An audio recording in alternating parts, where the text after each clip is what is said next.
Hello, and welcome to the Focusing Way podcast, available on iTunes and Stitcher. I'm your host, David Battistella.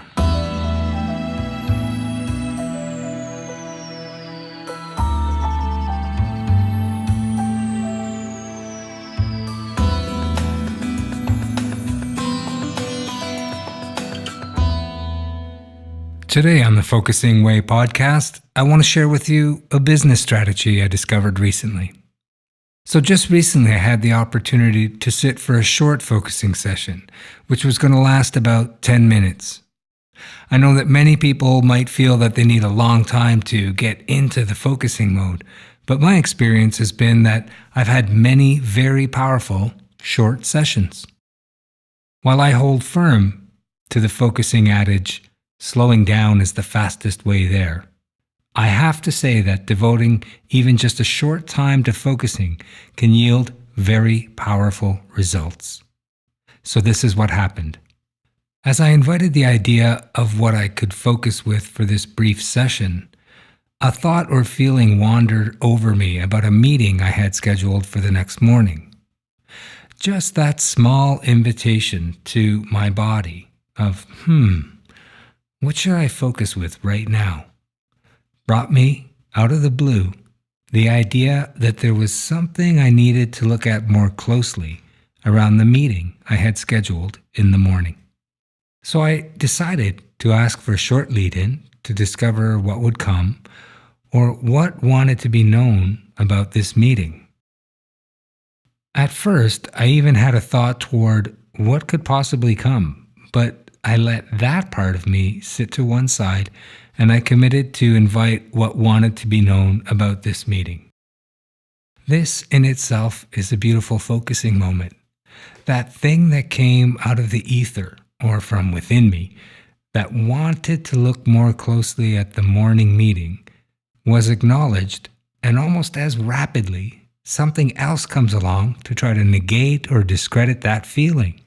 So, for the record, be aware of both things and check to see what that original idea wants to express. This is how focusing happens in milliseconds, and you need to be aware of the light speed at which this inner wisdom operates. Focusing itself requires that you sharpen those inner listening skills. Things happen quickly, milliseconds. Don't believe me? How many times have you made a poor decision after you'd already decided to make the correct one for you? I'll give you a simple example using ice cream. You get to the ice cream shop and your first instinct is toward chocolate. Then the person you're with orders chocolate. Something in you waffles and you go for vanilla. You sit down to have ice cream and the vanilla's okay, but when you try the chocolate, you wish you'd stuck with your gut. The point here is, here's how you might do that in a focusing way. Your first instinct is toward chocolate. The person with you orders chocolate, something in you waffles, and you go for vanilla.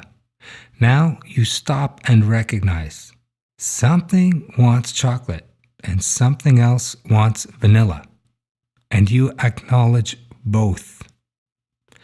Just by acknowledging both, you're now in presence. You realize there are two things there. In this case, choices, and you sit with them both, moving toward the one that feels right to you in that moment. Maybe you go for the chocolate, maybe the vanilla, but the important thing is that you recognized and acknowledged both were present. It's this kind of awareness your focusing practice can bring, among many other things, of course. Now there I was listening to a lead-in and inviting what wanted to come around this business meeting. Almost immediately, my inner sense corrects me and refines the idea. It's about the qualities I want to bring to this meeting. This part of me is communicating that what this is about is the qualities it wants me to bring to the meeting. So I sit with that and listen. This thing is presenting around the middle of my chest and stomach as a kind of vague but pleasant warm sensation. From that warmth comes the sense that one quality I should be bringing to the meeting is warmth. As I check that back, that fits because I actually like the person I'm going to meet with, and something there is reminding me to bring the quality of warmth. As I sit with it some more, the same sense starts to open up and share a bit more about the qualities to bring to the meeting. I'm inviting these feelings, or more things to come. As I do, that word sharing comes. As I check with that, it's letting me know the word sharing is a quality I could also bring to the meeting. And I end up saying, yeah, I really want to share details about a project with this person. This ends up leading to other feelings, like gratitude.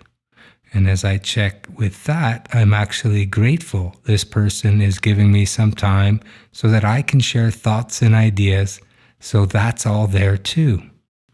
And as I let all of that be there, I realize that a whole meeting strategy based on warmth, sharing, and gratitude are very present, and the original question is being answered from a very genuine place within me. So I sit with all of that and close out the short session by asking my body to remind me to bring all of this to the meeting tomorrow and to let me know anything else in between now and then. So now here I was in a whole new place just 10 minutes later, and with a whole new strategy and idea about an important meeting that goes way beyond a checklist of materials, of information, and right to the essence of what a great meeting can be about, which is an exchange that leaves both parties energized.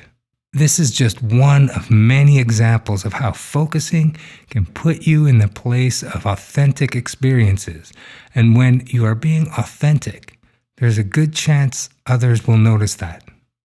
Just 10 minutes of focusing on a subject that could have been a fleeting thought turned out to remind me to bring me and certain qualities to the table at a meeting. The meeting, you ask? How did it go? Well, I'll tell you what you're already sensing. It was a huge success.